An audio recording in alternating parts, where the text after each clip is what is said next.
talk about. If it ain't making money, ain't nothing to talk about. Keep my mind on them stacks, cause that green give you cloud. If it's bread making, baby, I'ma always throw that down. I done put my work in the streets, rapping shot on these beats. A lazy man gon' stop, but a grinder always gon' eat. Everybody can't do what I do, that's why I'm crushing your crew. From Chi-Town, Memphis, Tennessee, and all through the Lou.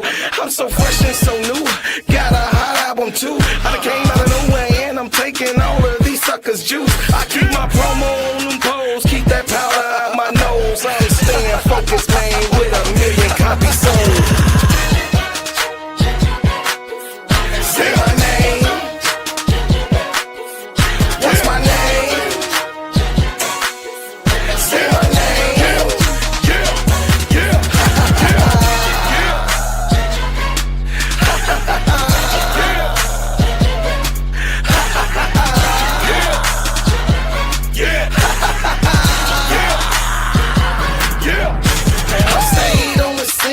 Stayed on my green. I ain't never gonna let nobody talk me out of rolling with my team. Y'all know what I mean. It's money hungry fiends. Selling you a dream. But I Chicago, nigga. Make it homie. And they can't figure me out because they don't know me. You got that paper, show me. My mama didn't name me Toby. These suckers want slaves, but I'm shaking them like Kobe. It's real in the field. I'm the lion on the mill. I'm the hollow point. King Kong ain't got shit on me. Suckers better chill, but an axe brother will. The Chicago, nigga. Some you haters take a kneel. Say my name. King Kong ain't got shit on me. Say my name.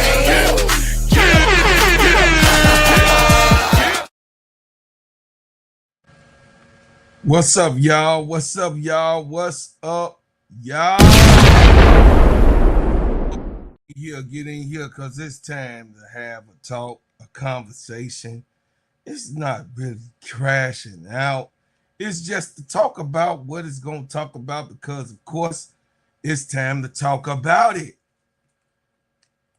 Can Chicago Sky turn the page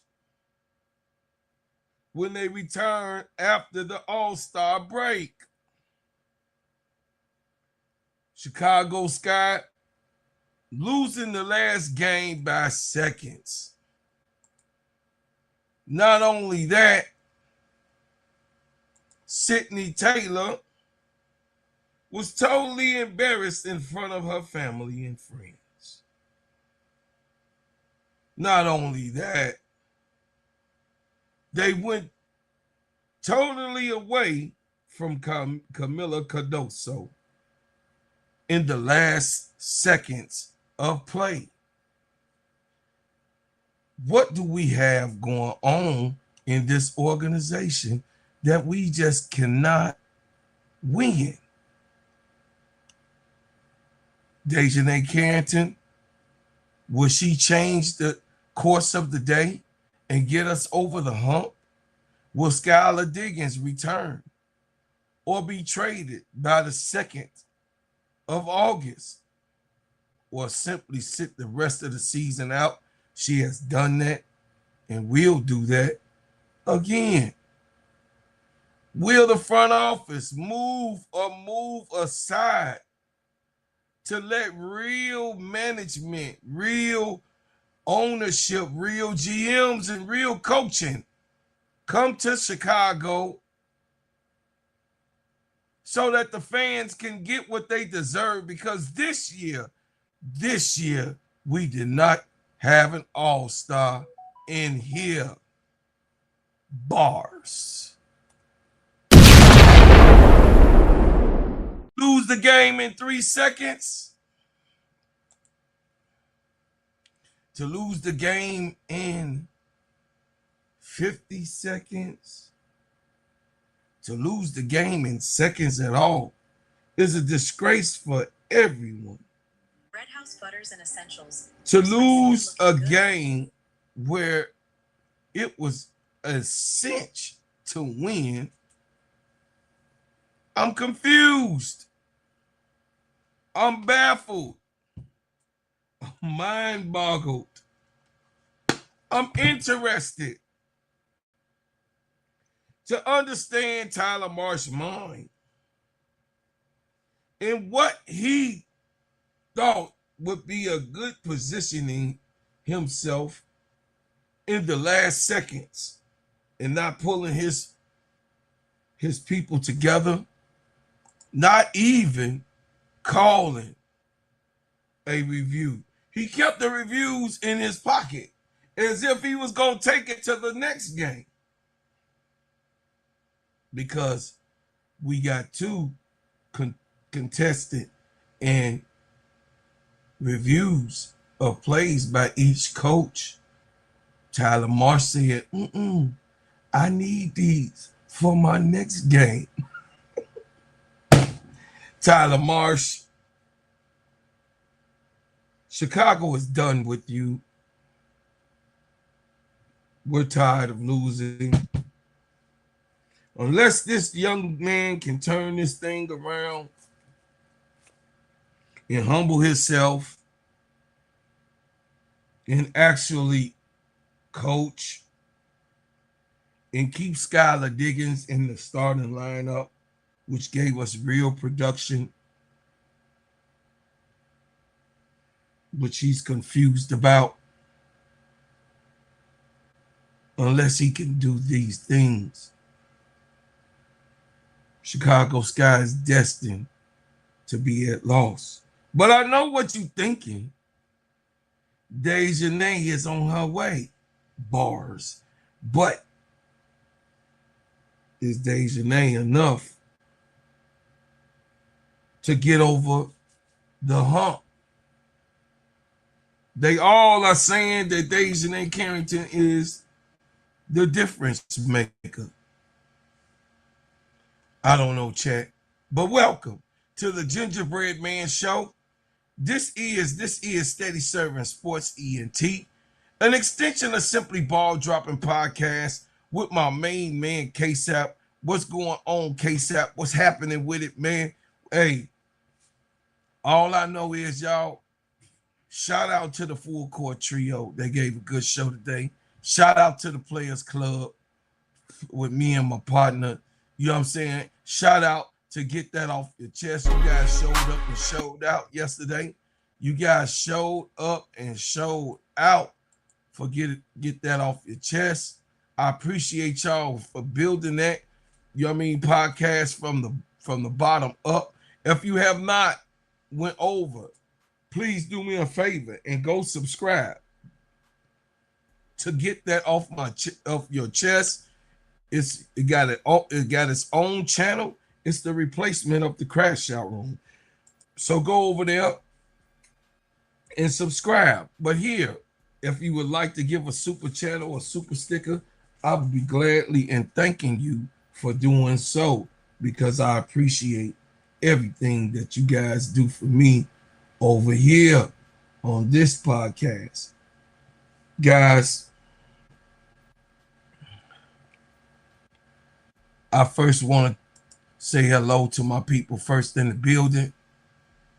I see you, Brian Allen Hans. I know he always Chicago. You know what I mean? I know he always say, are we going to get a program tonight? I'm here, big baby brother. I'm here. Mr. MR6688. Jackie, I see you, my love. I see you in the chat, my baby girl, Jackie. And then my brother Van. I want to say special shout out to my peoples. You got what I'm saying? Because, hey, got to give the people, yeah, give the people what they want. Well. All right, y'all, listen. This show about Chicago's collapse in the seconds. The collapse they did in seconds made Sidney Taylor's 31 points wasted. Who is to blame? Can Chicago turn the page after losing 95-94 to New York Liberty despite leading by 8 points with 58.9 seconds remaining. This show celebrates Sidney Taylor's career night, examines Chicago's late game execution, asks whether Kamilla Cardoso is being used efficiently, consider what DiJonai Carrington and Skylar Diggins could add when healthy, and separate Courtney Vandersloot on the court responsibilities from the decisions that is even made by the front office.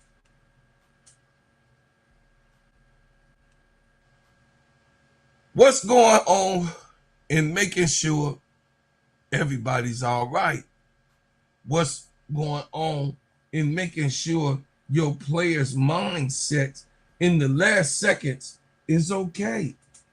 What's going on with you checking and balancing your squad?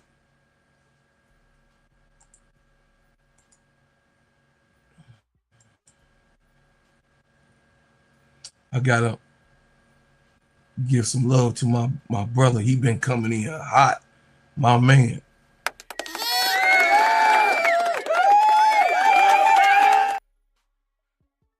MR6688 says Carrington will make them better on defense. They have enough talent to be at the least 500. I think it's a lack of coaching. Me too. I think that they got at least a 500 team. I agree with you, MR, Mr. 6688. I do believe that is an actual fact, not just a fictional thought.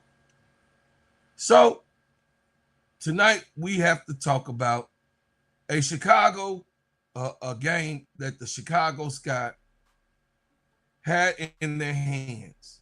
They did the work. They built the lead.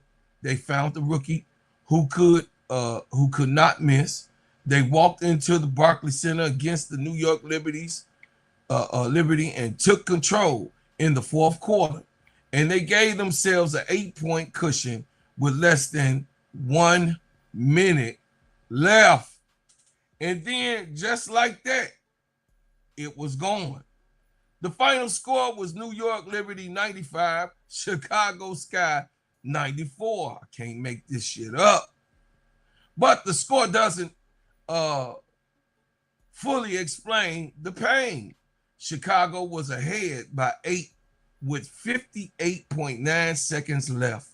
Sidney Taylor had just made 2 free throws. The Sky was less than 1 minute away from closing out a major road win. Instead, the White Mamba, Sabrina Ionescu, scored 9 unanswered points in the final minute. She hit a difficult corner 3. She followed it with another 3. Then she drove, scored through contact, and made a free throw to tie the game at 94. Jackwell Jones later drew a foul with 3.4 seconds remaining, which was not a foul, which was weak as hell because Kamilla Cardoso actually was fouled if they should have called something. But we know how the refs are in New York because they gave them a championship on a foul. Why wouldn't they give them a game on a foul? Tyler Marsh made the first free throw, intentionally missed the second, and Chicago, out of timeouts, was left with the desperation heave. This is not simply a loss. That is a collapse. And here is what makes it worse. Sidney Taylor gave Chicago 31-piece spicy with some extra slaw and some, you know what I'm saying, some biscuits. You got what I'm saying with the nice sauce up on there, you know, that mild sauce. Got that little sweet mild sauce from Uncle Remus on top of it. You got what I'm saying with a big old cup of Kool-Aid, and she delivered the goods. A career high, 4 made 3-pointers, 3 rebounds, 3 assists, and undrafted rookie stood on one of the biggest stages in the league and played like a superstar. So tonight's question is simple. Who is responsible when 31 points from your rookie still aren't enough to finish a game who led by 8 with under a minute left? Was it coaching? Was it late game defense? Was it poor timeout management? Sure it was. Was it the veteran decision making? Of course it was. Was Kamilla Cardoso put in the best position to succeed? But one thing I do want to know, can DiJonai Carrington change the defense personality of this team when she returns? Will Skylar Diggins get healthy and help settle the offense down? Because Courtney Vandersloot is definitely not the answer. And what does the front office have to do before this season slips completely away?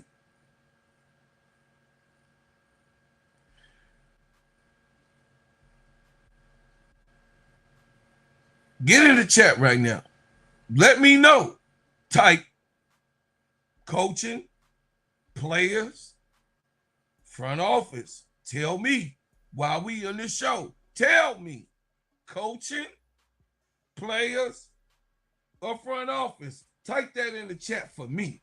Because you guys got to let everybody see the response on this record and record it. When Tyler Marsh comes to watch this program, he has to see that is it coaching, players, or the front office?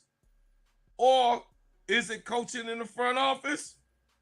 Is it just the players in the front office decisions? Who is responsible for this debacle? Before we get started, hit the like button, subscribe, share while we here. Let people know that we on, man. The people that ain't watched the show, please do this, man, for me. Also, y'all, I'm starting off with a new, of course, y'all see I'm starting off early, so I'll be here 9:30 every morning. Every evening at 9:30. I'm going to start before 10:30 because, of course, y'all know I come on at 8:30 every morning. So I gotta, I gotta get up in the morning and be successful. So, in the mornings now I will be on continuously at 8:30 and at night 9:30, and then we're gonna get on with the show. But let me know who is the problem. I see you up in here, Brother Jabari, Sister Victory. I see you up in here. Who up in here? Omega, my man. I see you up in the building. Y'all, I love this. Shout out my audience. Siren Night. I see you up in here, Lifestyles. I see you up in this building. Chuckle Chatter, my man, 100 grand. I appreciate you coming through, man, because it's gonna be a good ass show tonight. I'm just saying we gonna have some discussions in here. Let's slow the final minute down. Let's just slow it down, because the collapse did not happen with one single mistake. It happened through a sequence. So I'm gonna play this for y'all. And you tell me how a rookie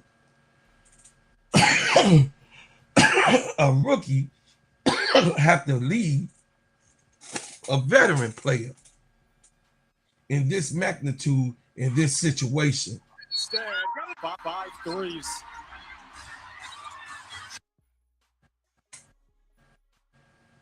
Sydney Teller is telling her no. Oh, here you go again. Stop. Sydney Taylor saying, let her go. Let her go. Threes. As a race. She has hit them from anywhere on the planet in this game. Azare was already left. Why is you chasing Azare? Why is you chasing her?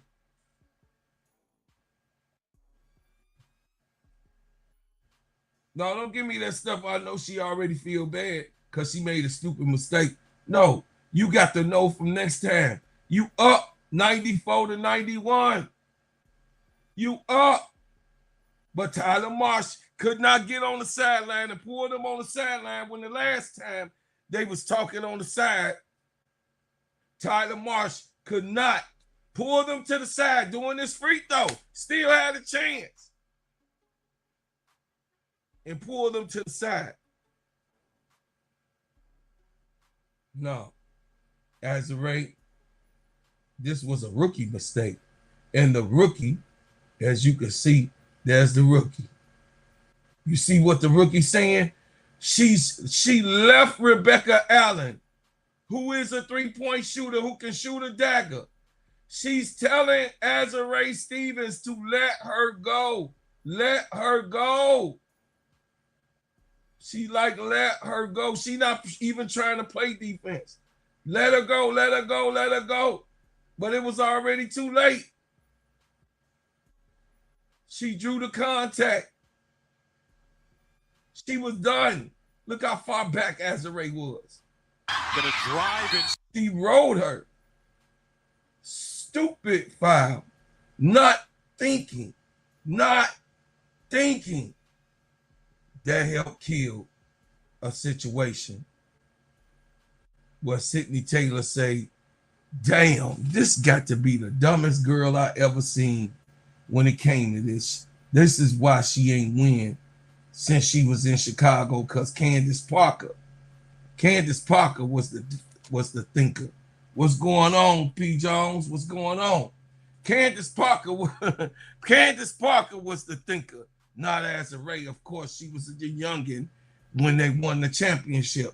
So let's get that clear. Azare Stevens was coming up off that bench. She did do some good things in the championship game, the final game. But Azare Stevens was not the leader of that team. So Chicago had built a fourth quarter lead as large as 12. New York had not played a perfect game. Breanna Stewart struggled with her shot, finishing 5 for 19 from the field. This was the opening Chicago needed. The Sky did not have to beat a flawless Liberty team. They only had to finish the game they had already control over. With 58 seconds, 58.9 seconds left, Sydney Taylor made 2 free throws and put Chicago ahead 8. In normal circumstances, an 8-point lead with less than a minute remaining should force the trailing team into near perfection. The leading team does not need to be spectacular. It needs to be organized. You protect the three-point line. You avoid unnecessary fouls. You make the opponent use the clock. You secure the rebound. You get the ball to a reliable free throw shooter. You use your timeouts to substitution and deliberately doing the calls. He did not substitute no one. He thought that Courtney Vandersloot was the right one on defense, an 88-year-old woman, to play defense in the last seconds. But New York had the one player who could turn nearly impossible situation into a live game, Sabrina Ionescu. First, Ionescu hit a deep corner 3 while falling towards the Liberty bench with 2 people on her. That shot cut into the lead and changed the emotional temperature in the arena. This was the first lesson. When an elite shooter catches fire late, The possession after her first make is critical. You cannot allow her to see the same picture twice because the rim gets bigger and bigger. She had Kobe. Look, she had Kobe, the Mamba, all in her mind. The white Mamba had the black Mamba all in her head. You have to change the coverage. Make her give up the ball, top lock her root, blitz a handful of times, and force someone else to take that next pressure shot. Instead, Aniscu found another opening pull-up for another contested three. Now, the crowd is in the game. New York believes Chicago is no longer playing freely. Don't come down here talking. Go back upstairs and get in the bed. Go upstairs and get in the bed. Then, this is grandkids, y'all. They coming down to play with me. What's going on? What's going on, Juice? Now the crowd is in the game. New York believes Chicago is no longer playing freely. Chicago is reacting. That came to a drive and the one Ionescu got downhill, finished with her left hand through the contact that I just showed you and made the free throw, and one from wide.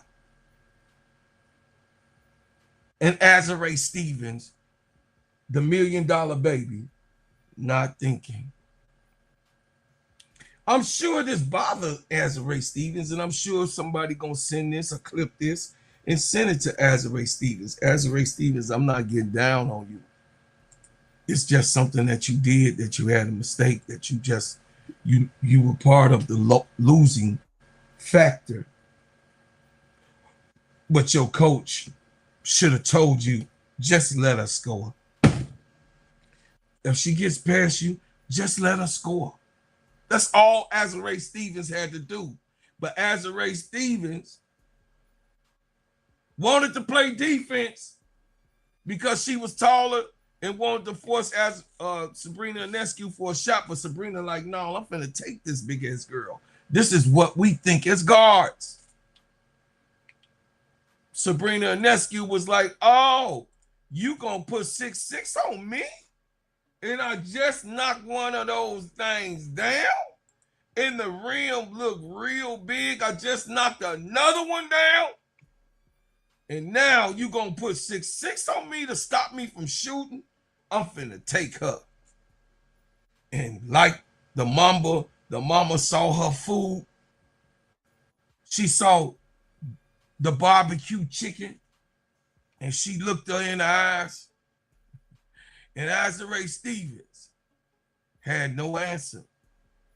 No answer at all. Azare Stevens tried to play defense when she didn't have to play defense at all. Just a slight step in front, be in front of her, make her go around, and just let her score the point that's going to take the seconds off the clock. No. She fouled the girl, and then it tied the game. The sequence is different. The sequence is the difference between playing to win and playing not to lose. DiJonai Carrington used almost those exact terms recently when discussing Chicago's recurring late game problems. She said, the team has to focus on playing to win instead of changing its style merely to avoid losing. The observation matters because it describes what fans saw. The Sky spent most of the night creating the game, then spent the final minute trying to survive it. Audience, let me ask the chat. After Ionescu hit the free throw, The first three, I'm sorry. After Sabrina Ionescu hit the first three, what should Chicago have done? A, immediate timeout. Yes. B, a hard double team. She already was double team on that shot. They did that one. For the switch, a longer defender on her. That's what they put. They put Azurá Stevens on it instead of the timeout. I don't know what to tell you. If you believe the coverage was fine and Ionescu simply hit superstar shots, just let it go. But if you believe that something could have happened to prevent Chicago from losing this game, let me know in the chat. Here's my position. You can respect Ionescu greatness without accusing Chicago failure to adjust. Great players hit hard shots. Your job is to make the next shot even harder or make another player beat you. After Ionescu tied the game, Chicago still had an opportunity. Courtney Vandersloot found Kamilla Cardoso rolling towards the basket. That was not a terrible idea. A guard getting the ball to a big near the rim is exactly the type of action Chicago should trust. But Jacquel Jones recovered. Kamilla Cardoso attempt came up short. Jones secured the rebound, drew the foul at 3.4 seconds left, made the first free throw without Tyler Marsh saying, hey, let's review. He had intentionally missed the second because Chicago had no more timeouts. Vandersloot he never had a realistic chance. The final minute contained several failures. Chicago did not take Ionescu out of the action. The Sky did not use the clock and possessions well enough to force New York into a longer game. They could not create a clean final attempt. They ended the game with the timeout available to organize the last 3.4 seconds. That is why they lost. Feels larger than 1 point. It exposed difference between being talented enough to lead and being disciplined enough to win. Chat, I can't make this up. This has happened over and over and over and over again. Over and over and over again. Sydney Taylor, simply embarrassed because her family members was there and she had another emotional breakdown with a 1 point loss, with her family in the building because she's from New York. As they celebrate Sydney Taylor, she like, why this girl fouled Sabrina Ionescu? Why? What?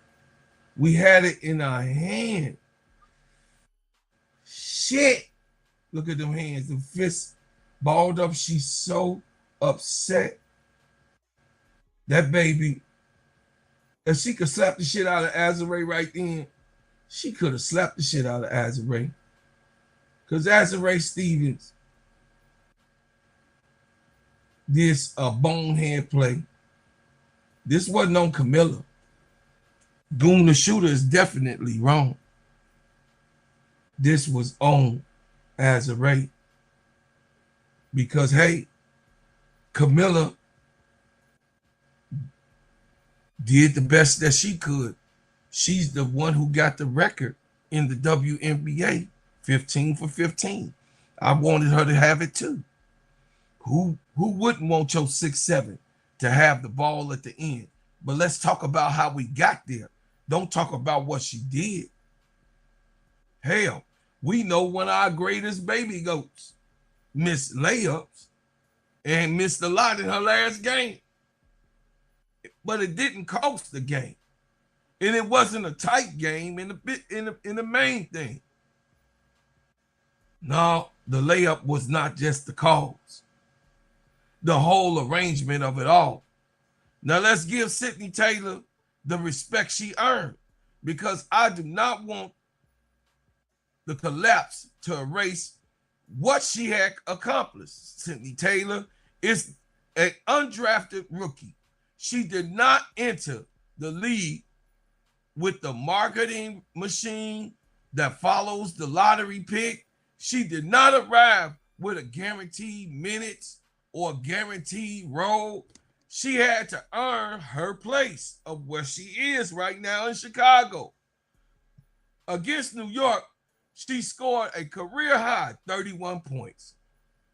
She knocked down 4 threes, added 3 rebounds and 3 assists, and continued a remarkable stretch of offensive growth. This was not a one-night accident. Earlier in the season, Sydney Taylor scored 27 off the bench against Toronto. She later scored 30 against Indiana. In the game where she became only the second player in WNBA history to score at least 30 points in 21 minutes or fewer. Now, she has raised her career high again to 31. Think about that progression. 27, then 30, then 31. That is a player expanding the ceiling of what the team thought she could do. Taylor is showing 3 things Chicago desperately needs. First, she displays without fear. She's willing to shoot when the defense gives her space. A rebuilding or inconsistent team cannot survive if its guards hesitant every time the ball swings to them. Taylor does not need 5 seconds to decide whether she belongs in that moment. Second, she creates scoring pressure. When Taylor attacks, the defense has to respond. Her shooting forces defenders higher. Her confidence creates driving lanes. Even when she is not recording the assist, her presence can bend the defense and create better opportunities for her teammates. Third, she gives Chicago developmental hope. Wins and losses matter, but when the season is uneven, the organization must identify which player can be a part of the next winning version of the team. Taylor is forcing Chicago to take her seriously as more than a temporary spark.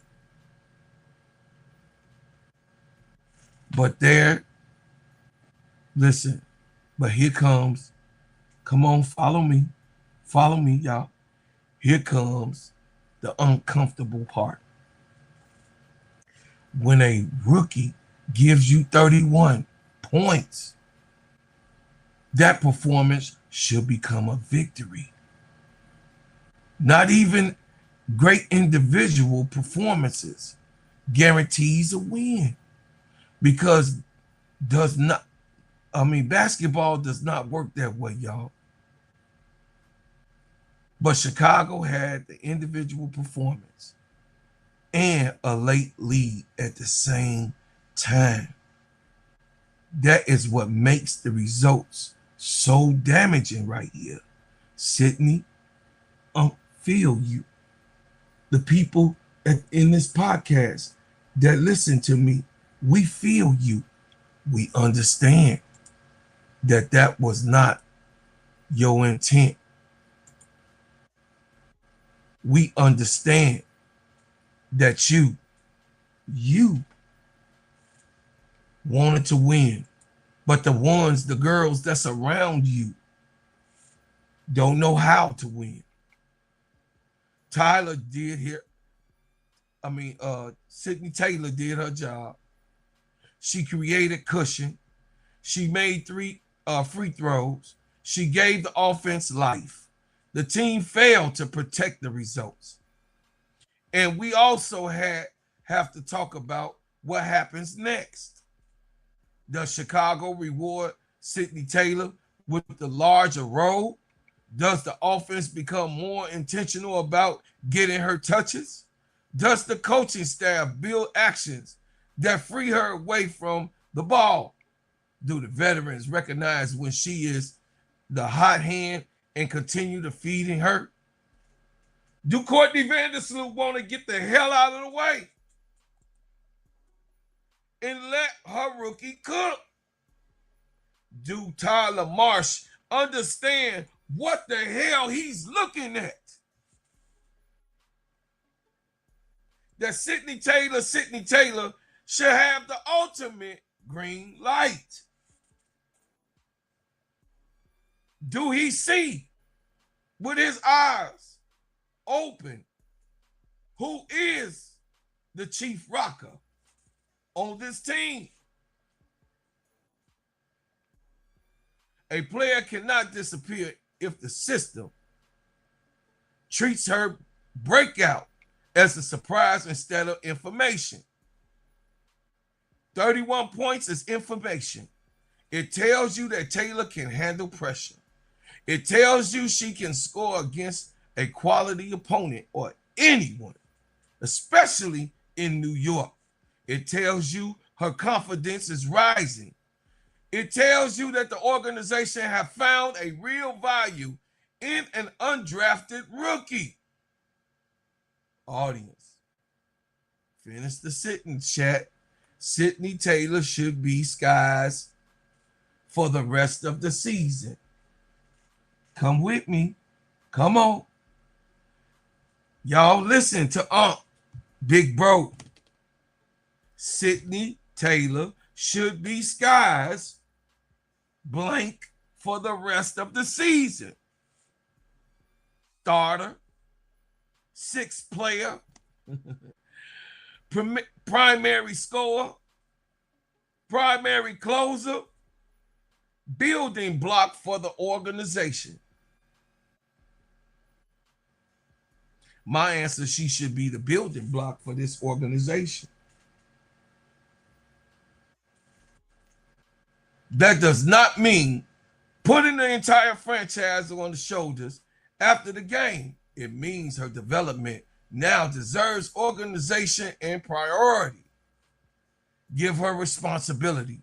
Let her make mistakes. Put her in late game situations that she already have been in. Stop taking her out, Tyler Marsh, at the 4-minute mark. Let her cook. See whether this scoring can translate into consistent winning impact. Because when you put on a bench, you throw off everything when you're putting Rachel Banham in the game, Tyler. Because the worst thing Chicago can do is celebrate a 31-piece biscuit for one night and then return to give her marginal offensive integration. Sydney Taylor should have the ultimate responsibility of taking charge of this team and grabbing it by the rails.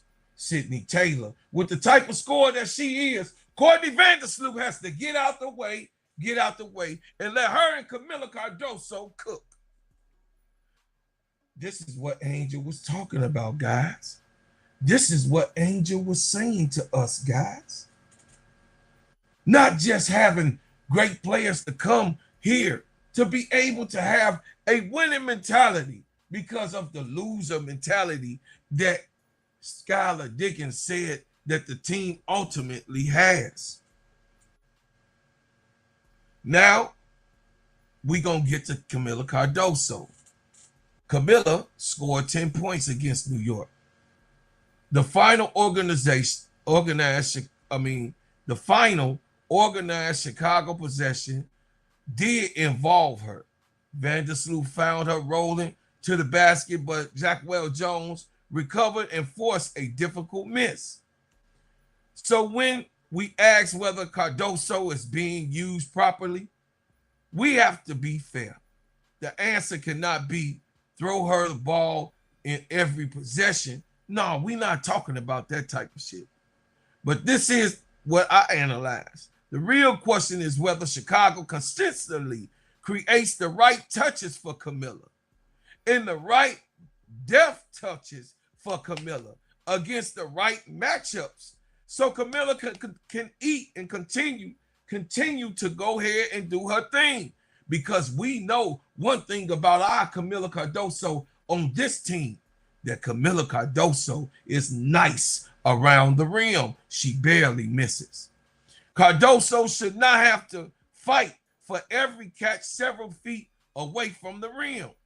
At her best, she can establish deep possession, create a large target, finish over smaller defenders, draw help, generate offensive rebounds, and force opponents into foul trouble. Kamilla Cardoso can drive the ball too. She can put the ball on the floor and drive against opponents. But Tyler Marsh, he don't have the mind. He's not cognizant to understanding what this Gamecock can really do. He has not went back like they were supposed to go back. Let me talk to my chat.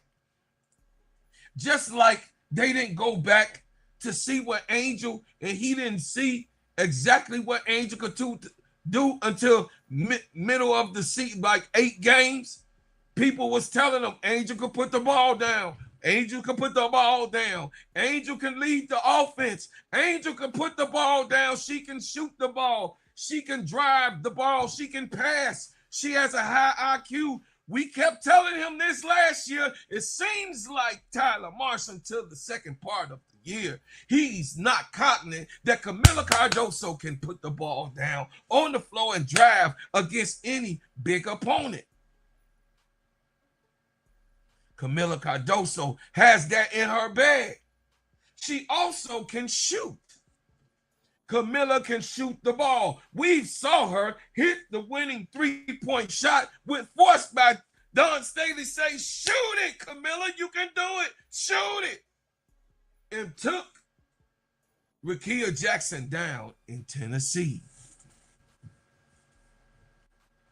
Did he understand or know what he has in the possession of having a 6'7" guard, center who can put the ball down and understands how to drive against opponents, who's nice around the rim, and who has a 15-foot jump shot? Because that's who Kamilla Cardoso is. She just as well as she's away from the rim 15 feet, Kamilla Cardoso can hit that J 15 feet in the free throw line. She makes free throws. Obviously, she can hit those shots. She's not a bad free throw shooter. Duh, Tyler Marsh, she can hit free throws. That means that young lady can hit 15-foot shots.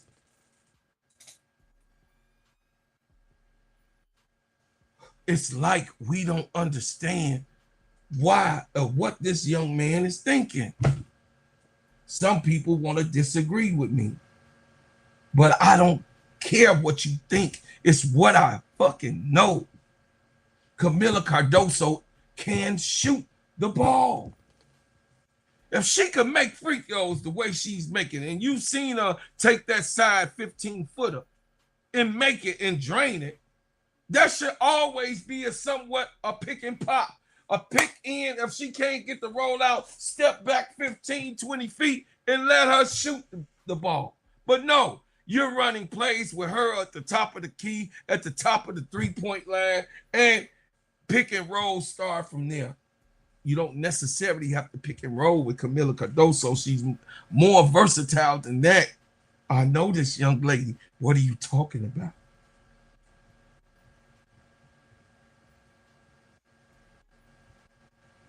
I know this young lady. Cardoso should not have to fight for every single catch several feet away from the rim. At best, she can establish deep position, create a larger target, finish one similar defender, draw help, generate offensive rebounds, force opportunities, and people, her opponents, into foul trouble.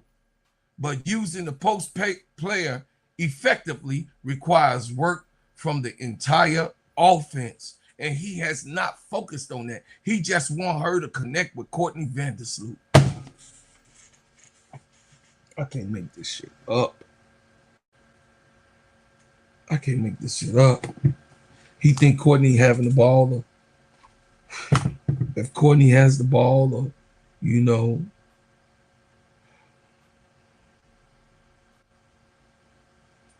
Natasha has the ball and sees her.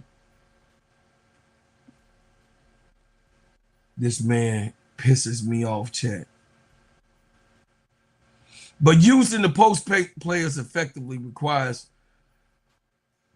the whole offense to understand what the hell going on. The guards have to improve on entry and the angles that Kamilla want the ball, here or here. Angel always got her the ball in her spots, and she was always successful whenever Angel did. Though with her, it was her and Angel, or her and E Will even right now. The weak side players have to maintain spacing. The passer have to deliver the ball before the defense completes the front. The coaching staff has to create cross screen seals, high-low action, and early offensive opportunities so that Kamilla could cook. We saw when you give Kamilla Cardoso and you get her going early in the game to get her a quick little 12, 10, 14, 16 points, Kamilla for the rest of the game, she go run through a brick wall. That's how you use your big. And you already know she had Jaquel Jones looking like doo-doo all the way inside of a toilet with no toilet paper. She had Jaquel Jones looking like straight up trash on the side of the biggest garbage can. And Cardoso has to run the floor, which she knows how to do like a cheater. Her position presents strong target, making quick decisions, and finish throughout contact. This is not only about calling more post-ups. No, it's about making the position touch easier and making her more dangerous because she can shoot. She can shoot. Tyler Marsh. Tyler, she can shoot. God damn it. For the love of God, she can shoot. God, what don't you understand? Some of y'all just be killing me. Just like last year, somebody on the other, you know what I'm saying, you know what I'm saying, across the table from me said, oh no, Angel need to be up underneath the basket. She don't need to be doing that. She need to be getting rebounds and putting the ball up. Hell no. Angel could do it all, and her bag is deep. And I was right on that.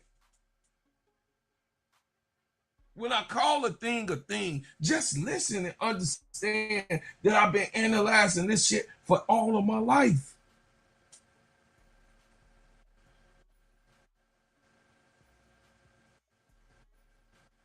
Here's 4 ways Chicago can feature Kamilla Cardoso without stopping the offense. Number 1, early seals in transition. Before the defense is set, Cardoso should sprint to the front of the rim and demand the ball. A deep catch creates the first 8 seconds in the better part of any situation. Post up creates within 8 seconds left on the clock. That's what she should have done. Number 2, high-low action. Place another skill big and forward at the elbow, which that was Azarate or E Will. Let Cardoso seal underneath.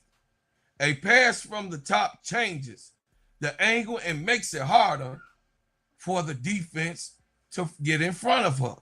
Number 3, pick and roll with purpose. Do not run the screen simply to move the ball. Make the ball harder. Make the ball handler attack the coverage. If the big defender steps up, Cardoso has to receive the pocket pass or lob inside or on the side so that she can hit. I broke this shit down for y'all, so I'm in my bag now. They done made me go in my bag because I'm trying to let y'all understand. Y'all really don't even get to see the actual type of center that this girl really is or could be in development. What'd you say, bro, Claude? You're saying Tyler is telling her not to shoot the midi? I'm telling you this, bro. It's for sure. It's evident. When have you heard? When have you seen? This is me and you now, AC, because you a Chicago hooper. When have you seen a big that can shoot the ball? Because Kamilla can shoot. Not sometimes step out that 15. You know what I mean? That 15 on the left or the right side of the rim and drop that shit. KG did it for a living, mid-range. He lived on it. This Chicago ball now. Let these people know you're a real hooper. That's how KG did it. We grew up together. That's just how you do it when you got that type of big. She's 6'7". Most times she is the tallest, but no, Jacquel Jones is not the tallest, but her defense is weak when it comes to Kamilla Cardoso. I'm saying that Tyler Marsh is not getting the picture. He's not confident. Number 4, offensive rebound structure. If Cardoso is asked to screen high, someone must account for how she returns to the paint. Chicago should design a possession that allows her to arrive at the rim. And listen, the shot goes up instead of leaving her outside to play. And this brings us right back to the final possession. The idea, Vandersloot finding Cardoso on the road, was reasonable. The execution was not clean enough. Jones recovered both the finish and ended up making the game-winning play at the other end. The moment does not prove Cardoso should receive fewer late touches. It proves Chicago must practice the situation until the pass catch, footwork, and finish are automatic. Young bigs need trust, but they also need structure. If the offense only remember Cardoso when the team is desperate, the burden becomes unfair. Giving her a touch early, let her feel the ball, let her cook, and force the defense to make decisions on how they need to play her. Should they play up? Is she going to step out 15 feet and shoot a J? Is she going to do the pick and roll and score? Which one that Kamilla Cardoso should be doing? Which one Tyler Marsh would let her pull out of her bag? Because what I told you, she can shoot from 8, 10, 15, and make a 20-footer. Nobody's saying to have Kamilla just launch threes, but she should shoot at least 1 3 a game starting right now. You think in her 3rd season, Tyler Marsh? At least 1 when Aaliyah Boston's shooting 3 to 5? You never went into the girl that won the game against Tennessee with a 3-point shot. Do you see that Dawn Staley trained this young lady? The stuff that, listen, y'all, this aggravates me with y'all, man. You think Ocott is a fluke? She only been playing 6 years. Dawn Staley had her shooting threes. Because y'all the ones that ain't been watching Kamilla, y'all don't know that she can shoot fucking threes. This is what frustrates me. While Semesco is letting Ocott put that boy up, Tyler Marsh has not even let her make 1 attempt in 18, how many, 20-something games? I ain't seen Kamilla Cardoso shoot a three or make an attempt. Let me be correct. Let me be thorough with my stuff because I'm cooking tonight. I told y'all gonna get a show tonight.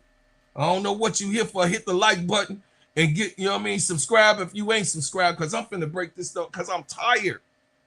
I'm tired. And you all and me, myself, we just watching Kamilla Cardoso go to waste. How many three-point shots have Kamilla Cardoso taken in the 2026 season in her third season as of now with the Chicago Sky? 0 3-pointers. This guy's terrible. He's terrible. Tyler, I'm talking to you. You're terrible. Kamilla can shoot a three. You're not developing her to be an outside threat so it can stretch your offense. You're not letting her shoot the three. I know they probably, some of the Chicago Sky is watching me. That's right. I sent that shit out. Natasha Cloud, you're a good person and you have confidence in Kamilla. Tell Kamilla to F Tyler and shoot the damn ball. If he pull her because she shot a three. If she missed, goddamn, I mean, there's sometimes guys that Kamilla Cardoso is right up at the three-point line just by herself, looking for somebody to roll the pass to come and catch the ball and do the pick and roll with. So basic, man. So basic. Basic.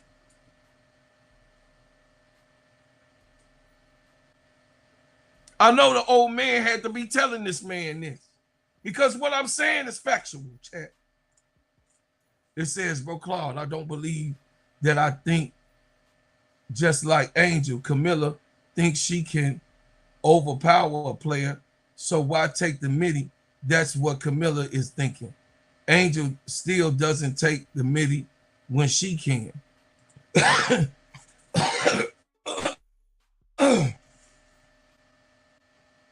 AC Chi-Town Calvin. That's what coaching come from. To change the way a player think. If you think that's the way Kamilla thinking, me, her coach, Kamilla, stop 15 feet, shoot that ball. Stop 20 feet, shoot the ball. Stop 8, 5, 7, shoot the ball. Pull up in the block. Pull up in the midsection. Shoot the ball. You taller than everybody else. Shoot it, Kamilla. See, that's developmental, AC. I've been around this stuff like a professional, just like you. You know this. Shoot the ball. It needs development.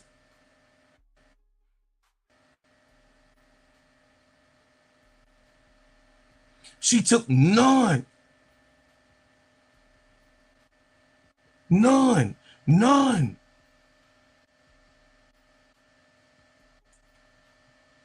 No 3-point shots in 20 games, Tyler Marsh. That's on you. That shows how much confidence you got or in her offense. That's you, and she know it because Kamilla Cardoso is quiet. She knows that she can hit shots. And when a player feel like you don't know what the hell you doing, and she just going through the motions, she's so quiet, she just going through the motions. But I bet you if my baby bop Kamilla Cardoso watch this program, she gonna be like, this man gets me, he know my game. This is what Don Staley have all her centers to do. This is a goddamn gamecock. The GOAT is a gamecock. Do you see what her centers do? Aaliyah Boston is a gamecock. This shit ain't making it up. So Kamilla Cardoso, AC Chi-Town, is the only center that she ever had that she couldn't teach how to shoot the goddamn ball? Or did you watch enough of the Gamecocks when Kamilla Cardoso was rolling that she was taking those mid-range shots? Stop it. Y'all playing with me. She teaches us centers how to shoot this doggone ball.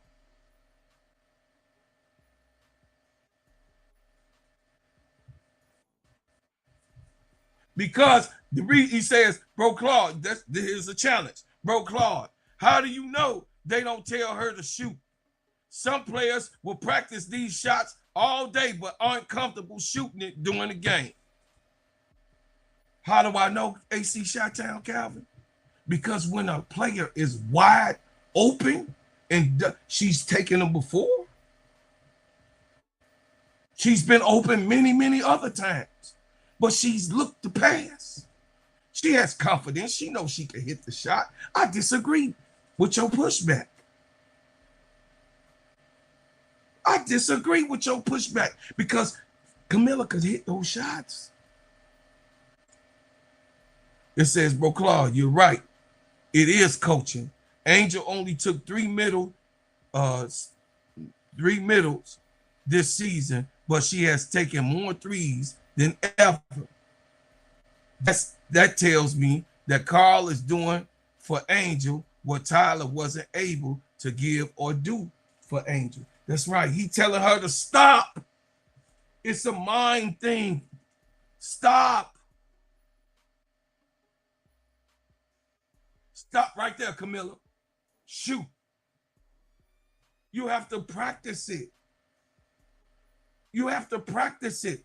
Practice makes perfect. I know for sure he's not having what I just broke down, AC Chi-Town, Calvin. You know it. You know how plays are. Plays are manufactured. Plays are made. He's not making plays for Kamilla Cardoso to shoot out and step out and shoot a midi. He's not. Don't be that. Don't do that. That's disingenuous. You know that this man that can't coach, not showing it. Keep it 100 with your bro, because I'm going to stand with you with 10 toes down. Let the people know you know this game. He's not doing that. He's not working with the offense to make sure, hey, Courtney, Kamilla, if she don't have an opening, let her slide. Listen, let her do the pick. Play action. Roll. She rolled to the basket. No, it's not open. Fall or slip to the left or the right side of the basket. However you want her to stream or roll, you know what I'm saying, roll away from the basket. If she flash and it's not open, roll. See, I'm teaching y'all something tonight. I'm just telling y'all something that I know this game. I'm just not out here just to tell y'all, you know, I know I talk about a lot of subjects, but I'm getting back into my old bag that T. Kamilla remember. On breaking it down. I don't have to break down film. I know how to break down a player. It says, I've been waiting on that myself, bro, Claude. For both Miller and Angel is them being confident in their mid-range jump shot. If they both could get the consistent 15 to 18 footer, it'll open up the paint. That's all I'm trying to explain to you guys. Kamilla could shoot that ball. She can hit that shot. My number is, listen. How many design paint touches should Kamilla Cardoso get per game? 8, 10, 12, 15 plus. Chat, tell me how many touches you think she should get. My number is not based only on shot attempts. I want at least 10 to 12 meaningful paint touches. At least 10 to 12 paint touches Kamilla Cardoso should have. Then her outside touches, give her 2 or 3 of those to start off. Give her a couple of those little animal cookies. You know what I'm saying? 15 footers. Give her a couple animal cookies in the middle of the paint. Hey, Kamilla, don't flash. Look, when you flash, stop. make them run to the rim. You stop right there between the free throw line and the circle and shoot. But that has to be taught to a third-year player. Kick the ball out. We know that Kamilla Cardoso can pass. That's not the problem. The Sky doesn't need to become a predictable type of team. They need to become an intentional team. They need to be showing people what they big girl can do.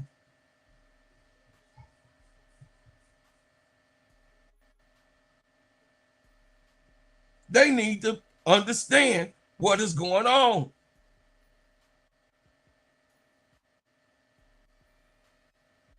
But I want to ask you guys a question. A serious question.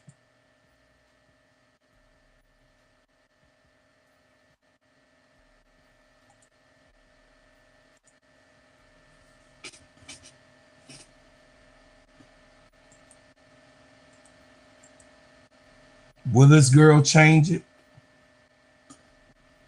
Will this girl change it? Will this girl change the trajectory of what's going on today? Will this girl come in? Because, of course, she has a one-year deal herself.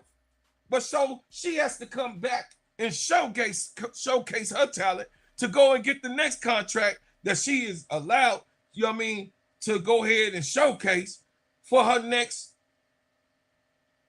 team. Now let's talk about DiJonai Carrington. First, that response update. Carrington has been recovering for a serious foot injury and a long rehabilitation.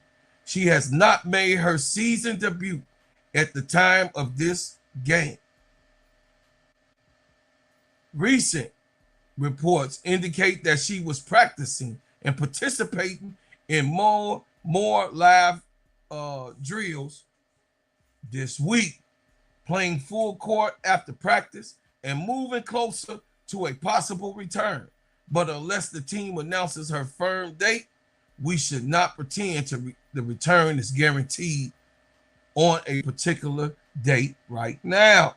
Health comes first. When she is cleared, however, her skill set directly addresses one of Chicago's biggest weakness. Carrington is a point of attack defender. That means she can take the assignment against the opponent's most dangerous perimeter creator. She can pressure the ball, fight through screens, contest without giving up, and bring physical energy across the entire possession. Think of the final minute against New York. Could Carrington have erased every shot that Sabrina Ionescu made? I think she would. If DiJonai Carrington, even DiJonai that's going to return. I know she's not going to be perfect because she didn't tear no ACL. She had a foot injury. So it's a total different type of feeling. So an ACL, you need at least two years. But the foot injury, like Michael Jordan on his return, I believe DiJonai will be ready and set with that type of injury. But Carrington could give Chicago another option. Instead of allowing Ionescu to find rhythm against the same coverage, Chicago could place a fresh, aggressive defender on her. Carrington's presence could always allow, because everyone already knows what and who DiJonai Carrington is.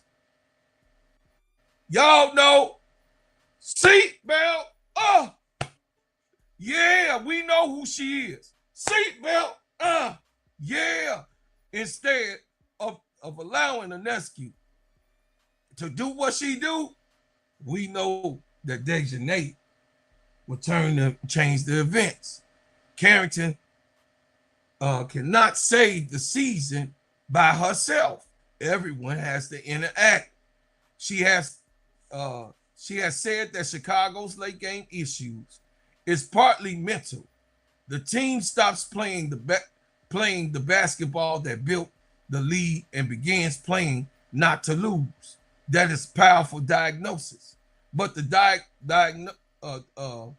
diagnosing the problem and solving it is two different things.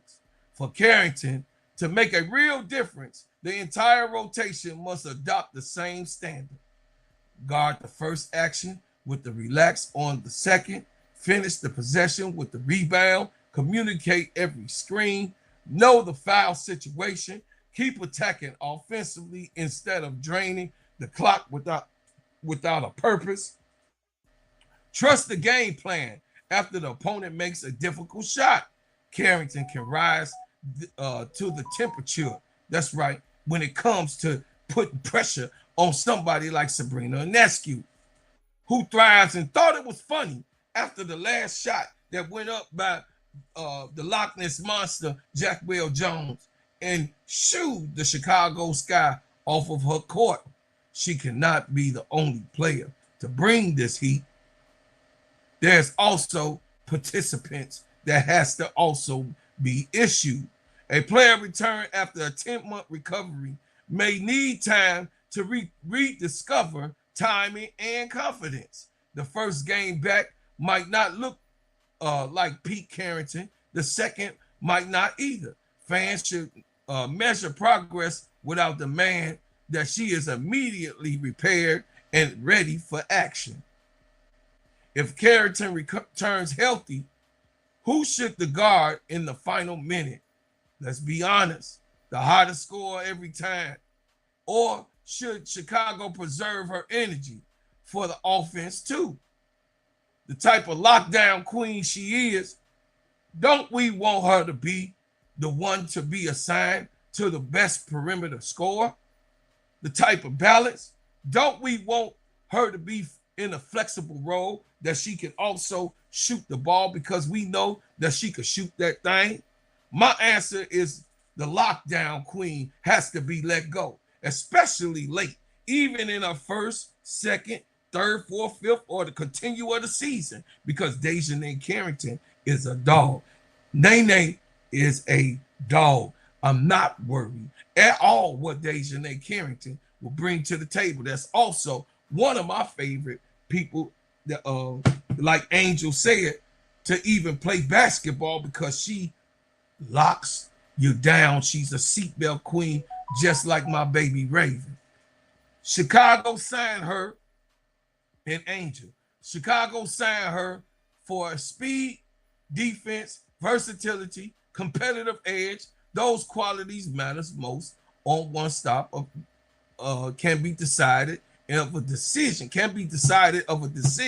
of a game like we just went through last night. But late in the game, we cannot waver with a good defensive player. Bars. But let me say this again. Carrington can change the defense. She cannot be accused for poor defensive situations. That's just not how she get out. When we return, I want to talk about Skylar Diggins. I want to talk about the situation that we are in right now in Chicago Sky with Skylar Diggins. After these messages.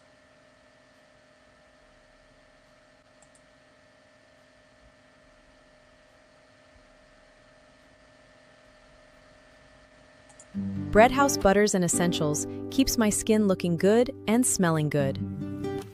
Their pineapple and mango scented shea butter are my favorite.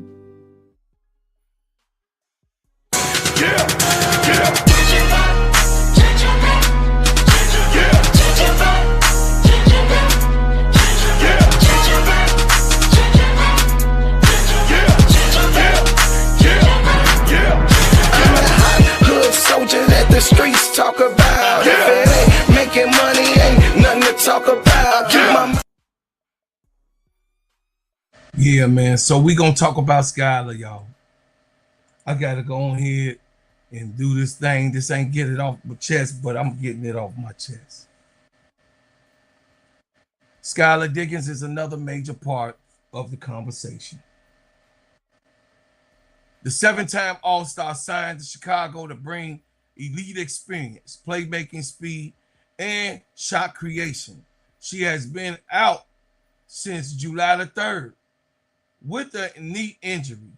Her recent update was that she had been progressing, but no firm return date had been announced. Again, we do not guess with the athlete's health. We can discuss what Chicago needs from her when she is cleared. First, late game organization. Tyler Marsh putting Skylar Diggins on the bench was not a good decision. Let me tell you why. Having Courtney Vandersloot and Tasha Cloud rotate, that's fine. But Tyler, you don't do a 7-time All-Star. And clearly, Skylar Diggins is better than Courtney Vandersloot, and she was healthy to start you in the season. You don't bench a Skylar Diggins. She did not show any type of real decrease. You not only hurt the brand, you hurt the actual type of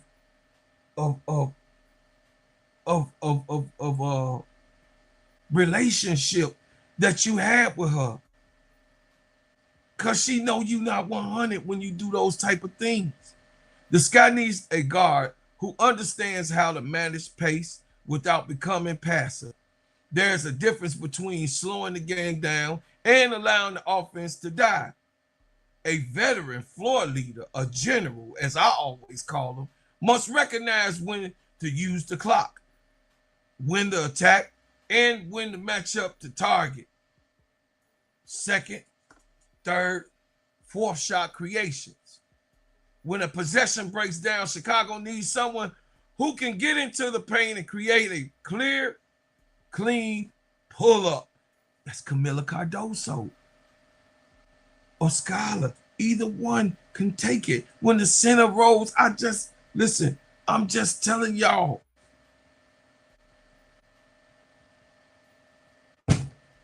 This man is awful. I hope, man, this man is gone, man.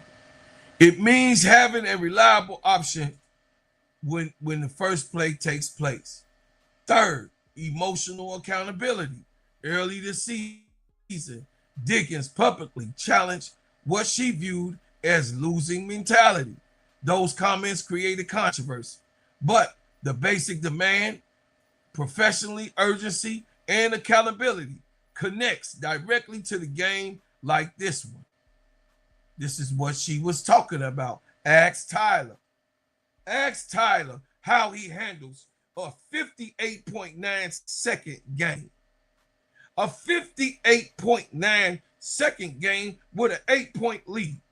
An 8-point lead with less than a minute remaining is where winning habits have to become visible. Who points out the matchup? Who gets everyone into the correct alignment? Who recognizes Ionescu cannot get another clean look? Who calms the team after the crowd explodes? See, they had to adjust because Skylar obviously wasn't there. But if Skylar was on Sabrina Ionescu, that shot would have been damn harder because you already know from Unrivaled, hey, she was going to make Sabrina Ionescu play hard. And she wouldn't have had those looks with Skylar Diggins hitting them hands, being all over her. She don't play well against Skylar. Go look. Said, who calms the team after the crowd explodes? The demand of the ball and makes the right decisions. That is a veteran leadership action. But Skylar's return also creates a rotational question. Chicago now has younger players and need development and veterans who expect responsibility. Sydney Taylor, breakout cannot be buried. Vandersloot still brings elite passing knowledge. Sometimes Natasha Cloud brings the toughness and defense. If Carrington returns, she'll need to have a meaningful role. The coaching staff has a problem because of all of these guards that he has in the backcourt, and then making a last-minute decision of benching Skylar for Courtney Vandersloot. The coaching staff must decide which combinations complete one another. Which one is good for Kamilla? Which one is good for Azare? Which one is good for E. Will? The answer will not be putting every recognizable name on the floor at the same time.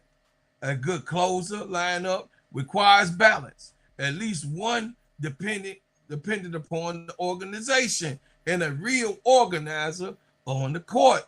Enough shooting to maintain spacing, a defender who can pressure the opponent's best guard, and a big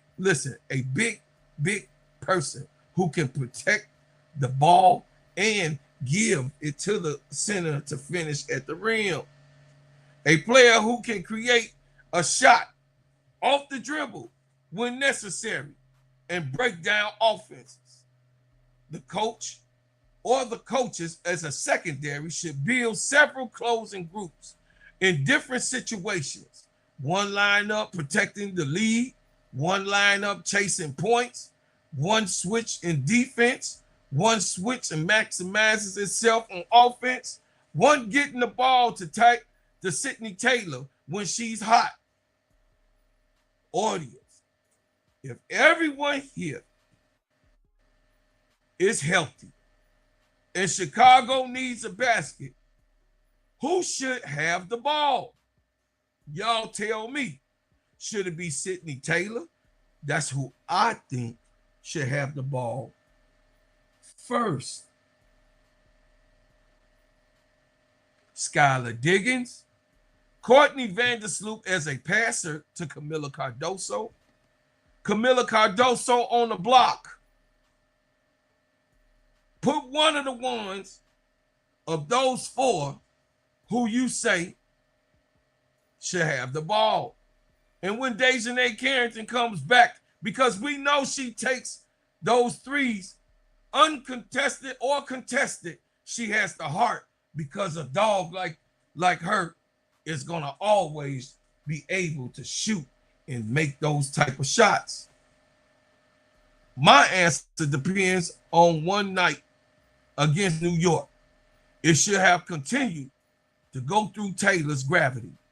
With Cardoso involved as a screener and a finisher, a flasher, the best closer is always the player with the biggest career resume.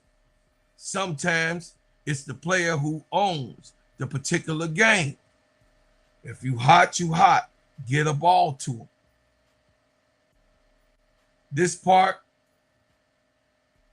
of the conversation, I'm going to be very precise with you guys. I'm going to be very direct. Courtney Vandersloot is not a member of the Chicago Sky front office, but she is a member of the Chicago Sky front office. She is a player that's a franchise legend for them.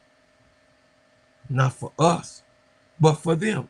And us in Chicago, we did not see, even then, Courtney Vandersloot as being a big legend. We had all the others.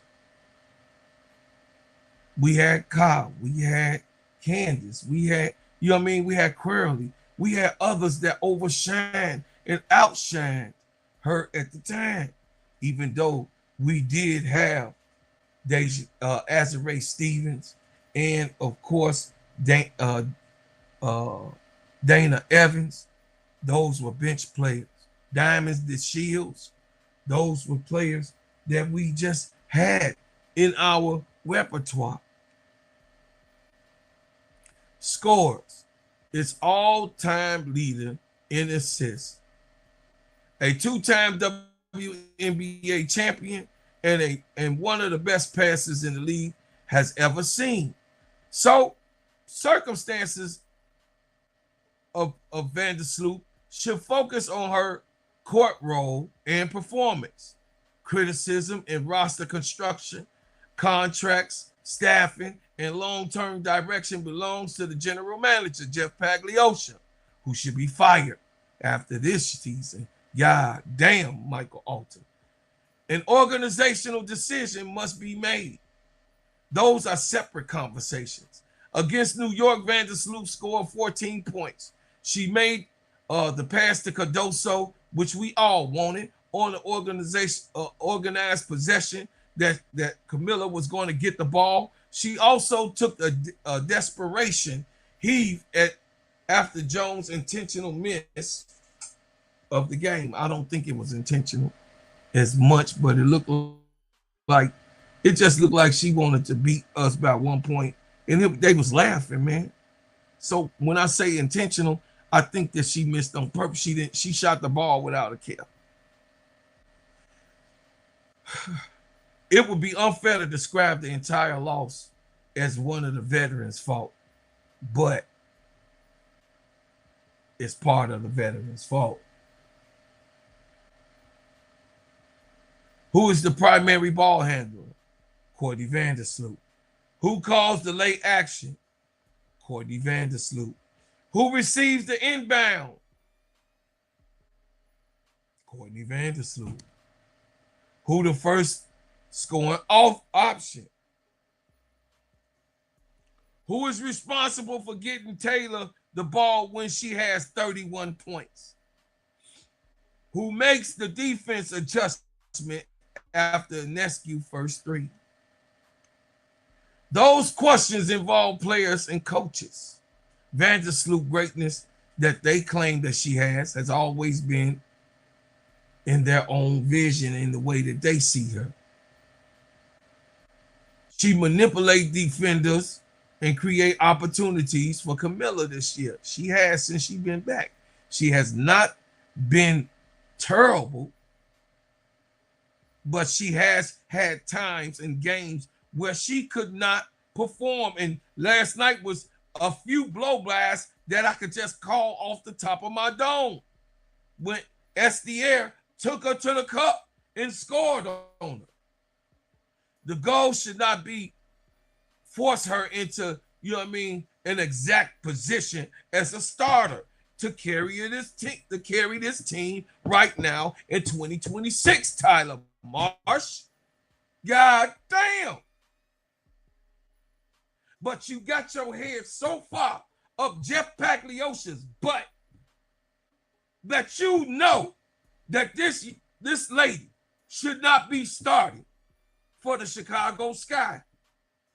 It should be the 7-time All-Star that you may miss the All-Star game, and you got no representatives in the All-Star game because that's how bad of a coach you are.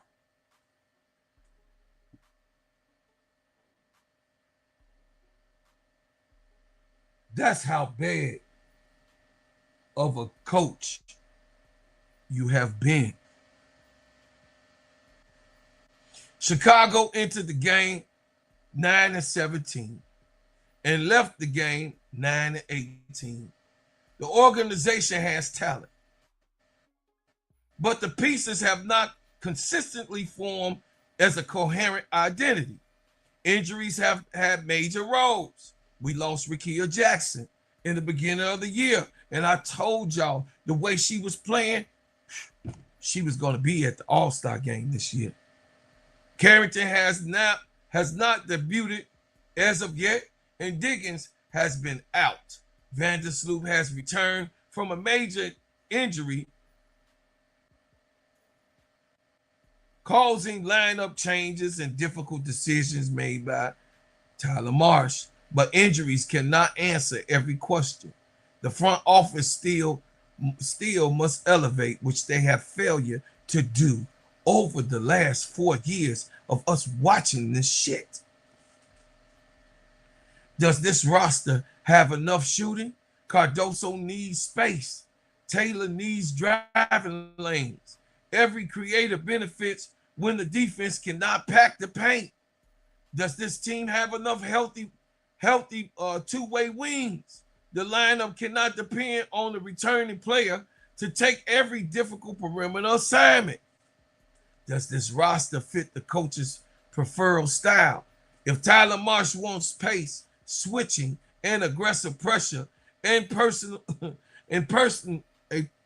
personal person must be able to execute it. Is this timeline clear? Is Chicago trying to make a playoffs immediately, develop young talent, or do them both at the same time? Teams can balance this type of goal, but Chicago has not been consistent in wins, has not looked like they had actual goals, have not met any type of small goals in alignment, and has failure each and every time when it comes to them going to the podium, saying what they have and what they want to do. We have situations where they supposed to have the facility done by December. No, not by December. By early spring. No, not by early spring, late spring. No, by the middle of the season, doing an all-star situation. No, now we're looking at November to give themselves enough time to try to get this thing together. It's been multiple lies, multiple fumbles, throwing away Angel Reese. All of these things that the Chicago Sky possess right now could have already been possessed by the Chicago Sky with Angel Reese on the team, but they decided otherwise. Move or move aside. Veterans need to understand how they are being used. Younger players need the pathway to grow. Confusion becomes visible late in games and possessions that Tyler Marsh has no clue. Move or move aside should not mean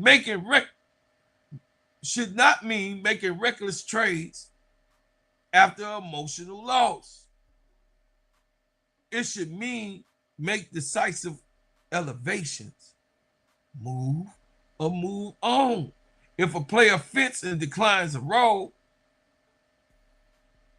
move and move on. If the lineup works, commit to it.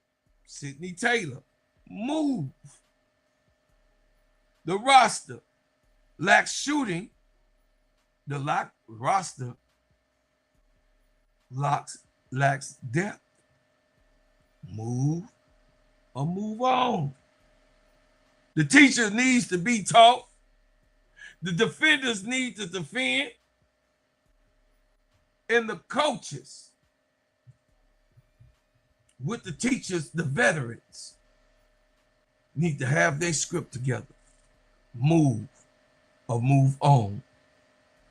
If a coach and players do not share the same vision to solve a problem before it becomes a problem, you have now the Chicago Sky in this season. The front office doesn't know, doesn't understand, and have a cognitive clear way of handling the direction of this team.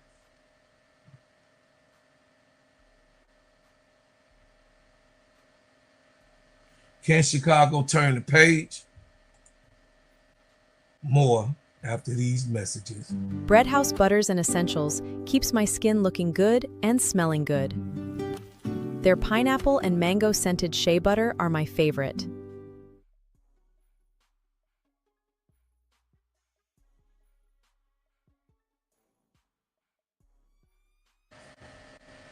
We have to discuss what went wrong. Now let's build a plan. Here's the 5 things that Chicago Sky must do to turn the page in the second half of this season. I just want to discuss this with you guys.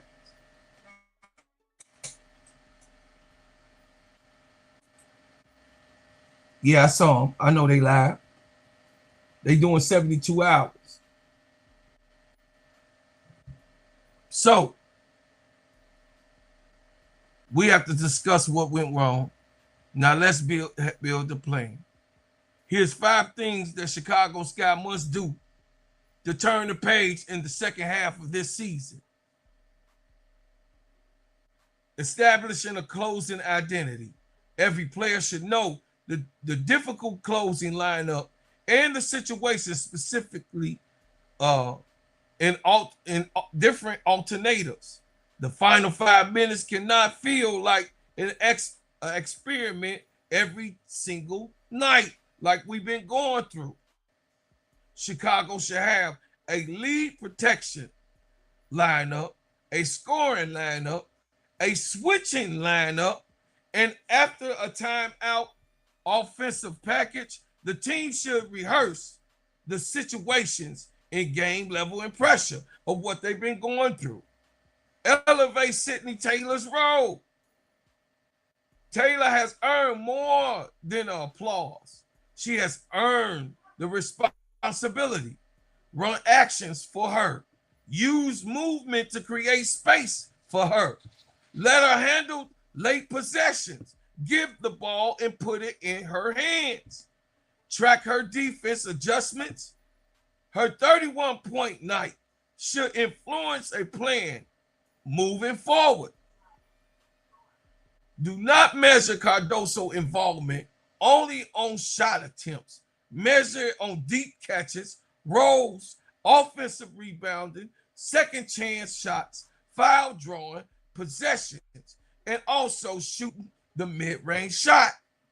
The goal is not to force the ball inside. The goal is to make the defense fear what she would do inside and what she can do 15 feet outside. Integrate return veterans with a stepping in development. DiJonai Carrington and Skylar Diggins should return. Not simply just push every young player to the side and put them down deep in the depth, because I don't want Hawkins to be dead on the bench. I don't want Aisha Kabali to be dead on the bench. But the leadership should be there. And Courtney Vandersloot, if that's what you want her to be, Tyler Marsh, she should be the ultimate sixth man coming up off of the bench to lead the second team, the younger kids that's in the game. That's what she should be doing instead of taking up space. Well, Sydney Taylor should be there. Taking up space where DiJonai Carrington has to be there. Because when DiJonai come, it's got to be the Carrington show on her to get her win back to get herself going a few games in. Carrington's defense can also open up pathways for Sydney Taylor, J.C. Sheldon, the quickest people on the team, to get them more and more situations where Skylar Diggins is passing forward to the youngins to score baskets. We have to play to win. The biggest one is to win. We have to turn the page on the second half of this situation. When Chicago builds a lead, keep attacking the same weakness that created it. Don't abandon the pace. Don't stop going to Kamilla or Sydney Taylor. Keep shoving them down their throats. Because when the clock moves, they're going to look for Sydney Taylor. They're going to look for Kamilla Cardoso. But that opens up for each and every one to have a balanced attack, and you got the right veterans on this team to establish wins. Do not switch into pivotal offenses while one player dribbles for 18 seconds, dribble, which we know Natasha Cloud can do sometimes, before taking a difficult shot. Do not allow the hot opponent to keep receiving the ball in the same place. What I will say that's good about Courtney Vandersloot keep the ball moving around. When Courtney Vandersloot is there, that's why them passes be so high in the percentage of passing with Chicago Sky. I will give her that. The ball moves consistently. Move, pass. When she's in there, she do orchestrate. Pass the fucking ball. I didn't see her in the hustle talk about that. A winning team understands practical and leadership and what it requires for wins to come. Which matters the most to all of us. A closing lineup, more Sydney Taylor, more Kamilla Cardoso, a healthy Carrington and Diggins, a front office that is true and works for the people. All of those above are real answers to establish us here in Chicago to make this team healthy. My final verdict is here. The Chicago Sky did enough to beat the New York Liberty for 39 minutes, but 58.9 minutes lost the game. Sydney Taylor played the best scoring game of her young WNBA career. She gave Chicago 31 points and helped create an 8-point lead with 58.9 seconds left.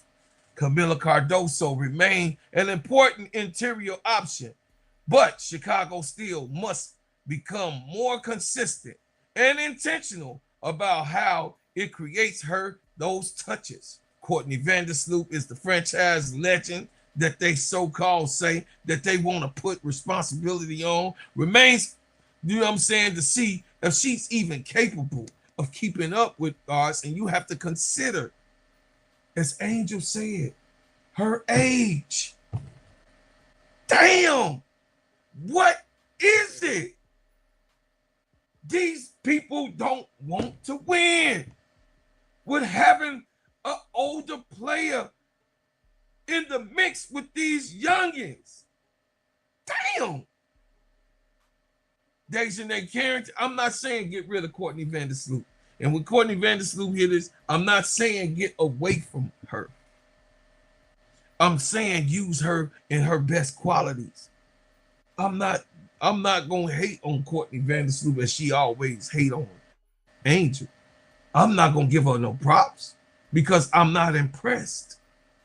I'm not impressed in what she has done up to this part. She has proven Angel Reese right. That's what she has done. DiJonai Carrington could transform the point of attack, defense when she's healthy. She also is a scoring threat. Skylar Diggins could bring the veteran creation and accountability when it returns. When she is healthy, Skylar Diggins is one hot potato. Offense and defensively, Skylar Diggins can make the adjustments even though she's a smaller guard, long as they're up in the front. In the backcourt, she can cause those type of problems. The couch must be let go for Skylar Diggins. The couch must be let go for Maddie Westbelt. Free Maddie Westbelt if you're not going to play her. Because I think Maddie Westbelt is being slept on and not being used properly. The coaches must be able to use Skylar Diggins to her best qualities. She's a 7-time All-Star, guys.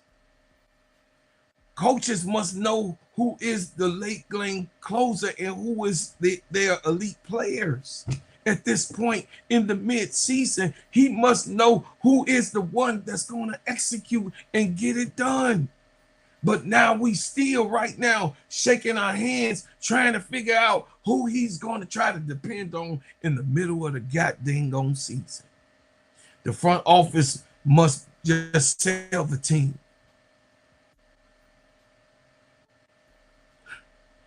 sell the team because I don't have confidence in Jeff Pagliosha building a long-term type of situation here with the players that we even got because Angel Reese was just thrown away.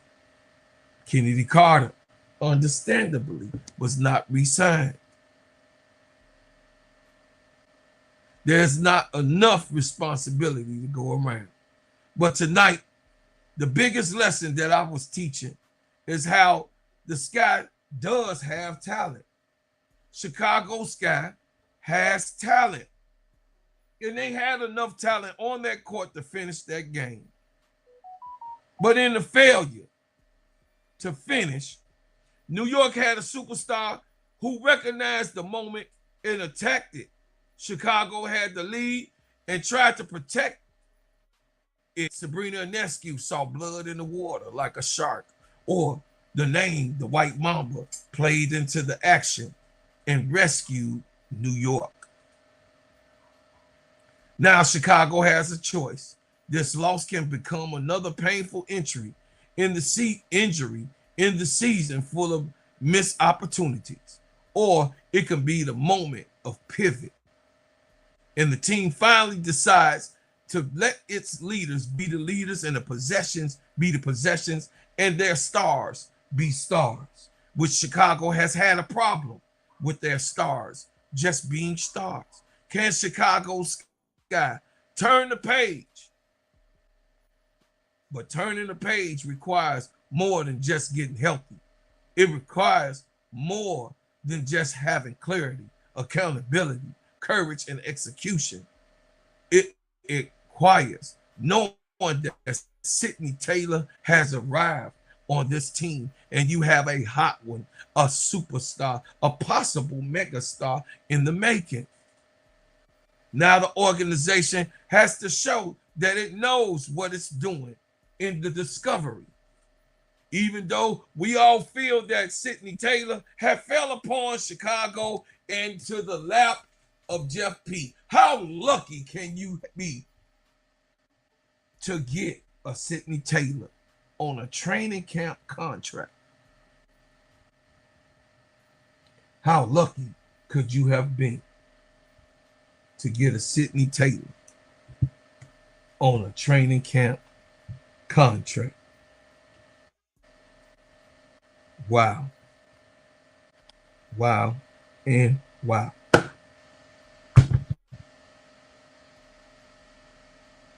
More after these messages. Bread House Butters and Essentials keeps my skin looking good and smelling good. Their pineapple and mango scented shea butter are my favorite.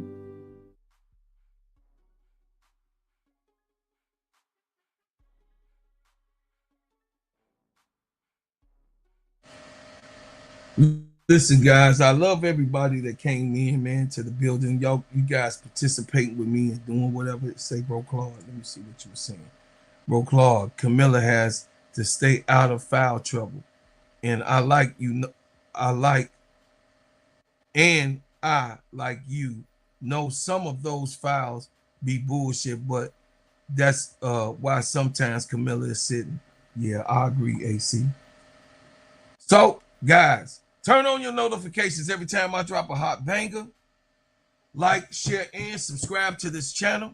Give to the channel. Be a part of the channel. I know what I'm talking about, y'all. This over here, I'm trying to make sure that you understand that we are not playing with none of them. Yes, Max. How you doing, my brother, Max? Tyler Marsh is a puppet. I would say this, guys.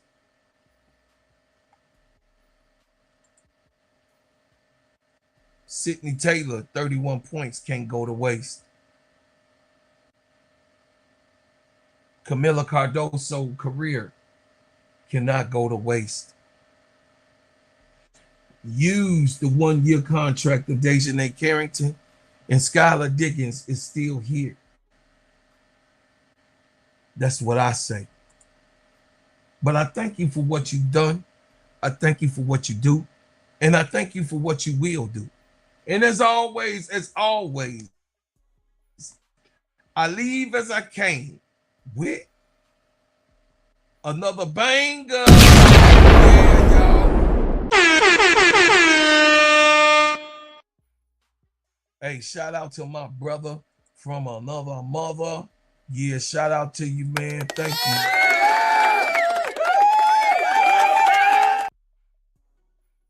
you. Sell them for the $2 super sticker.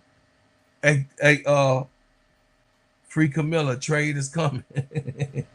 Hey man, if it go down that way, ADP, you know I've been saying my prayers for my baby to be the best. You know what I'm saying? My bad, I'm looking at Stud Buzz while listening to Bro Claude. I missed your comment back. I love y'all, man. Y'all the best.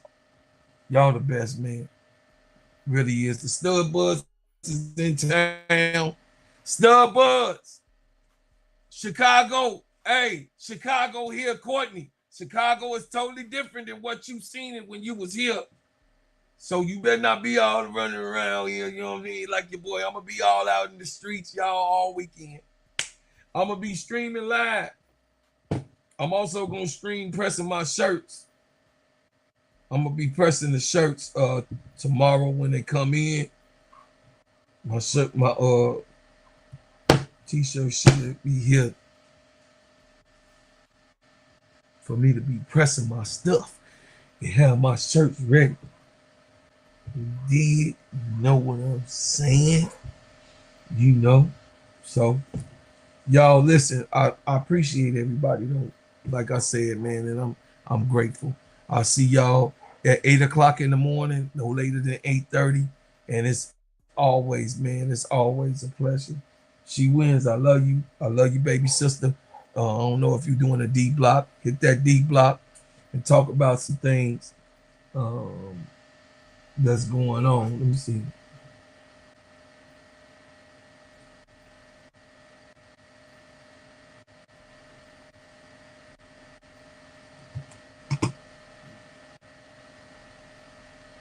Let me see something, y'all.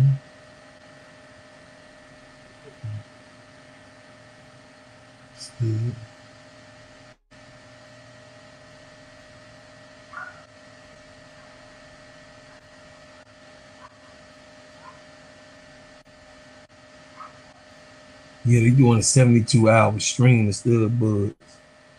They doing they streaming on their other channel. They streaming on the other channel live. On I believe on Twitch or something like that. Yeah, they streaming live on Twitch, I believe. So I love y'all. I appreciate y'all. I'm thankful and grateful for what everything that y'all doing. I'm just saying, man, All-Star Weekend is here. I'm gonna be in the building. They can't come. All-Star Weekend can't be in Chicago and I don't be there. Hell no. That ain't gonna happen, y'all. I'm gonna be here live and in person. Sitting there, you know what I mean? Yeah. Got it on, you know what I'm saying? Matching a little bit of pop of color. Y'all know how we give it up, man. Simple. Oh, yeah. On, man. We got it on, you know what I'm saying?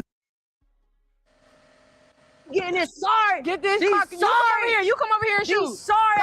No, you come over here and shoot. Security No, ass. you come over here and shoot. You want to say like trash. You want to call us trash. Basketball in his You life, come over ass here man. and shoot. Tell me You want to talk about trash. Come over here. Come over here. Shoot it. Shoot Just make something. Anyone you want. Just make one. Boy, your ass is hell. Go on, do it again. Do it again. Yo. Do another one. The boy is ass. Oh my God, he want to talk. I know you wasn't over there saying try to. They already in Chicago acting up. That's straight man, so baby. I really don't know why. My bad. Hold on. Stepping for you, girl. I think I got this. I think I got a jacket off of all those. I got the towel for Shein, little Shein, crop Shein, feel me? Oakley, shout out to Oakley, man. We need that deal next year, man. Oakley, y'all gotta tap in with us. Shout out AT&T for the blue. You already know what time it is. Shout out to AT&T, man. They got your girl popping. And you know, putting that together comes out to overly dripped out. Believe it, get to my twin. Get to my twin. Talk to my twin. All right, you know I got them lemon pepper steppers on. Sorry, red bottle. Wait, we got red bottle. Show the bottle. Show the bottle. Bloody over here, bloody bottle. Bloody bottles. You know, some little slim fit pants. Tight. I don't even know what this is. That bitch just crispy. Something different. And then, you know, I had to match my twin this morning. A little sprinkle of the red. You hear me? You know what I'm saying? Glasses. Yeah. Can't see the eyes. You never know where I'm looking at. But what them is? What them glasses is? Fridays. Yeah. And if you're proud of her, proud of her. Okay. And then, you know, I got my nails, you know. Come on. Blue. You know, little AT&T. AT&T blue. symbol to go with the hair. You know what I'm saying? Doing it big. Shout out AT&T. Believe it. Oh, yeah. Come on, man. We got it on, you know what I'm saying? Matching a little bit of pop of color. Y'all know how we give it up, man. Simple. Oh, yeah. Come on, man. We got it on, you know. So y'all, we getting up out of here. I'm about to go ahead. The Stubbuds is in Chicago, and they are here acting up. I'll see y'all early in the morning because I'm on a point of attack. It is Friday, and we gonna be cooking in the morning. And I might wear my baby blue, you know what I mean, to be the same color of the Stubbuds tomorrow. Let's see what we gonna get it done so I can give them some love. Love y'all. I appreciate y'all. Thank you for what you do. Thank you for what you will do. And thank you for what you have already done. Yeah! This K-Sap and Bro Claude. Welcome to the show. No filter, no rest. Get it off your chest. Talk to him. Say it with your chest. Let's go. If you got something on your mind, get it off your chest. From the locker room talk to the plays on the screen. We break down every moment, every stat, every scene. No sugarcoat now. We keep it real in the zone. From the sidelines to the headlines, we bring it home. Quarterback pressure, fourth down.